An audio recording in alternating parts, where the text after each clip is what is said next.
రైతుల సంక్షేమానికి ముఖ్యమంత్రి చంద్రబాబు నాయుడు అధిక ప్రాధాన్యతనిస్తున్నారని తెలుగుదేశం పార్టీ రాష్ట్ర అధికార ప్రతినిధి పిఠాపురం మాజీ ఎమ్మెల్యే వర్మ పేర్కొన్నారు. పిఠాపురం అంబేద్కర్ భవన్ లో అన్నదాత సుఖీభవ పీఎం కిసాన్లకు సంబంధించిన రైతులతో జరిగిన కార్యక్రమంలో మాజీ ఎమ్మెల్యే వర్మ పాల్గొని రైతులను ఉద్దేశించి ప్రసంగించారు.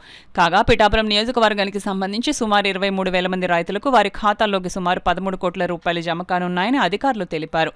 ఈ సందర్భంగా మాజీ ఎమ్మెల్యే వర్మ మీడియాతో మాట్లాడారు. రెండు పంటలు పండుతున్నాయి. ప్రాజెక్టు కూడా నిండుకుండలా ఉంది.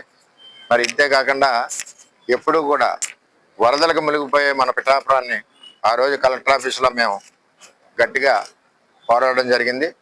పంటలు పడినప్పుడు నీరు పట్టుకెళ్తారు, వరద ఎందుకు పంచుకోరని చెప్పి ఆ విధంగా 60,000 ఎకరాలని వరద ముంపు కాకుండా రైతుల్ని మరి ఆదుకోవడం జరిగిందని చెప్పి కూడా తెలియజేస్తున్నాం. ఏది ఏమైనా మరి చంద్రబాబు నాయకత్వంలో ఈ జిల్లాలో పురుషోత్తపట్నం, అలాగే పుష్కర ఎత్తిపోతల పథకం, అలాగే చాగలనాడు ఎత్తిపోతల పథకం, అలాగే ముసిరిమిల్లి ప్రాజెక్టు, ఇవన్నీ కూడా చంద్రబాబు నాయుడు హయాంలో వచ్చినాయి తప్పితే కాంగ్రెస్ ప్రభుత్వం కానీ, వైఎస్ రాజశేఖర రెడ్డి కానీ, జగన్మోహన్ రెడ్డి కానీ ఈ తూర్పుగోదావరి ఉమ్మడి తూర్పుగోదావరి సంబంధించి ఏ ఒక్క ఇరిగేషన్ ప్రాజెక్టు కానీ ఒక్క రూపాయి కానీ రైతుకి అండగా ఎప్పుడూ లేరని నేను తెలియజేస్తా ఉన్నా. అందువల్ల ప్రజలు జగన్మోహన్ రెడ్డి బుద్ధి చెప్పారని చెప్పి తెలియజేస్తున్నా.